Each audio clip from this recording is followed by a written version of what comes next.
Ang pangalan ng barangay Sukat ay nagmula sa salitang Malay at Filipino na bernakular na sukat na nangangahulugang pagsukat. Bago ang pagkatatag nito noong panahon ng mga Kastila, ilang beses na sinusukat ng pamilya Posadas ang pamayanan noong si Don Juan Posadas pa ang nasa poder.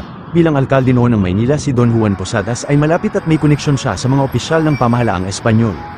Nakuha ni Don Juan Posadas ang lahat ng lupang nais niyang sukatin sa buong pamayanan. Nakapagpatayo siya ng isang mansion house na tinatawag na Hacienda Rosario, na ipinangalan sa kanyang asawang si Rosario. Ang kalapit na lugar ay binubuo ng 3 seksyon katulad ng Ibaba, Ilaya, at Daang Hari.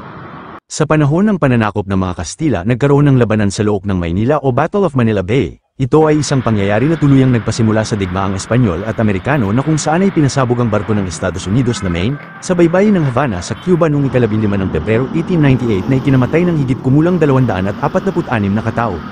Nagkaroon din ng labanan sa maliit na pamayanan ng Sukat sa pagitan ng puwersa ng mga Espanyol at mga Amerikano. Karamihan sa mga residente ay nagtungo sa mga kalapit na lugar ng Laguna, Parañaque, Bulacan at Cavite. Nang manalo ang mga Amerikano sa nasabing labanan, bumalik ang lahat ng residente sa Sukat. Maraming salamat at sana may natutunan kayo kay Boy Inventor.